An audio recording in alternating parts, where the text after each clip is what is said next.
नमस्ते. मी आज रावस मच्छी फ्राय करते आहे. त्याचं साहित्य दाखवते. ही रावस आहे, रावसची मच्छी आहे. रावस मोठा होता, त्याची मच्छी आहे ही कापून आणलेली. आता ते मी ना फ्राय करते आहे. त्याचं साहित्य मच्छीच्या कालवण्यासाठी आहे ना, म्हणजे फ्रायसाठी आहे ना, सालन बनवणार आहे. ते मी कालवण्यासाठी घेतलं आहे, म्हणजे रश्यासाठी. ही मिरची घेतली आहे, बेडकी मिरची आहे. म्हणजे तिखट जास्त नसते. ही अशी 3-4-5 घ्यायची. आणि त्याच्यामध्ये आहे ना हे धने घेतले आहे. हे धने आहेत. हे धने असे एवढे असे धने चिमटीवर असे धने एवढे एवढे धने टाकायचे.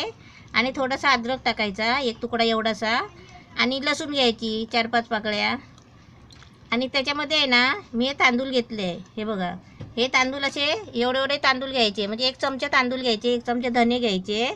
आणि हे टाकायचं लसूण आणि अद्रक, जे आपण नेहमी वापरतो तसंच. आणि मिरची कालवण्यासाठी आहे ना एकदम मस्त, म्हणजे लाल लाल होणार. आणि त्याच्यासाठी आहे ना हे खोबरं घेतलं आहे, ओलं खोबरं आहे नारळाचं. आता मी काय करते, वाटून घेणार आहे. मसाला आहे ना मिक्सरला वाटून घेते चांगला बारीक, पाणी टाकून. खोबरं आणि हे साहित्य सगळं ह्याच्यामध्ये लक्षात ठेवा. ह्याच्यामध्ये मी तांदूळ घेतले आहेत 1 चमचा. हे बघा, म्हणजे हे कसा रसा कसा घट्ट होणार एकदम. आणि एकदम कोकणी पद्धतीचा आहे, एकदम तुम्हाला दाखवते. एकदम मिरची पावडर आहे, म्हणजे घरातला मसाला आहे. हे मीठ आहे, हे तेल आहे, हे हळद आहे, हे कोकम आहे, म्हणजे कोकमाचा ज्यूस काढून त्याला लावायचा आहे. आणि हे आहे ना हे सर्व मसाला जसा मी मच्छीचं कालवण बनवलं आहे ना, त्यातला मसाला काढून ठेवलेला आहे. म्हणजे अद्रक, लसूण, खोबरं, मिरची, धने हे सर्व याच्यामध्ये आहेत. आणि हे पीठ आहे, तांदळाचं पीठ आहे ह्याच्यामध्ये आहे ना. आणि हे तेल आहे. आता मी कशी करायची ते तुम्हाला दाखवते. हे पहिलं मीठ घेते, पहिलं मीठ चोळून घ्यायचं.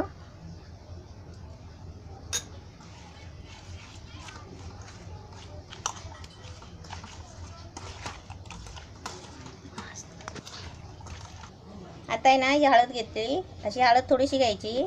मच्छी फ्राय करताय ना हळद टाकणं जरुरी आहे, कारण हळद टाकायची मच्छी फ्रायमध्ये आणि मच्छी चांगली लागते. आता याच्यामध्ये आहे ना हे कोकमचा ज्यूस टाकायचा आहे. कोकमाची पाण्यात टाकून ठेवायची. आणि आता थोडासा ज्यूस टाकायचा, लई नाही टाकायचा. ते आंबट असतो ना, म्हणजे त्याला कोकम असणं जरुरी आहे मच्छीसाठी. कोकम नसलं तर चांगली नाही लागत.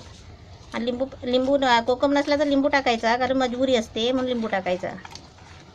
आता त्याच्यामध्ये आहे ना हे वाटलेला मसाला आहे ना, हे ग्रेव्ही बनवलेला, ते टाकायचं 2-3 चमचे.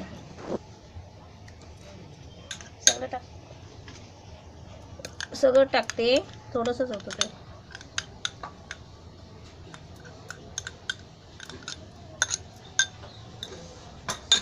हे सगळं आहे ना असं चांगलं घ्यायचं कालवून असं. आता आपण आहे ना हे सगळं मिक्स केलं आहे ना. आता 2 मिनटं ठेवायचं गॅस पेटवून आहे ना, तेल तापेपर्यंत. म्हणजे त्याच्यामध्ये जरा आहे ना मीठ वगैरे मुरायला पाहिजे ना, म्हणून असं 2 मिनटं ठेवायचं. गॅस पेटवला आहे, भांडं ठेवून तेल पण ठेवलं आहे. आता जरा गॅस बारीक करते. हे पीठ या प्लेटमध्ये घ्यायचं असं. आपल्याला कसं पाहिजे तेवढं घ्यायचं, लागलं तर अजून घ्यायचं. त्याच्यामध्ये आहे ना हे लाल मसाला टाकायचा. त्याच्यामध्ये थोडंसं मीठ, असं मीठ टाकायचं पिठामध्ये. असं मिक्स करायचं सगळं घेऊन. आणि याच्यामध्ये आहे ना आता ती मच्छी याच्यामध्ये लावून आहे ना, पीठ लावून ते तेलात सोडायची. आधी मच्छी झाले, 2 मिनटं झाले. आता ही मच्छी आहे ना एक एक करून मी ते पीठ लावून तेलात सोडते.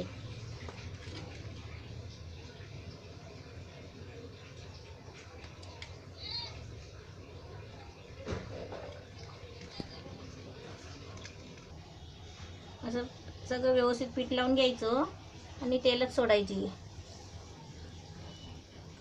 गॅस थोडा वाढवते, कमी केला होता.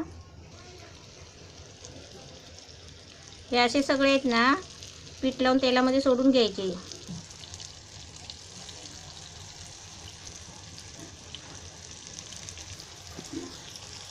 आता आहे ना एका बाजूने भाजले, असे हळूच फिरवायचे. हे हातावर तेल नाही उडण्याची काळजी घ्यायची आपण.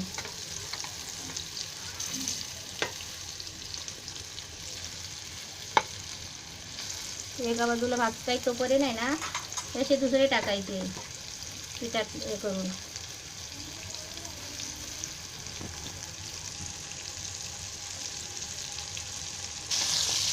हे तर पहिले टाकले होते ना ते असं काढते.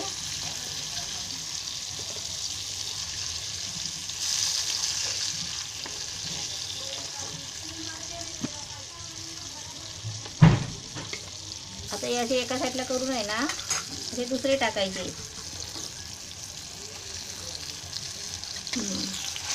ते आता हे पहिले टाकलेले ना असे 2-2 टाकायचे, 2-2 काढायचे. म्हणजे कसं वेळ पण आपला म्हणजे टाईम जात नाही.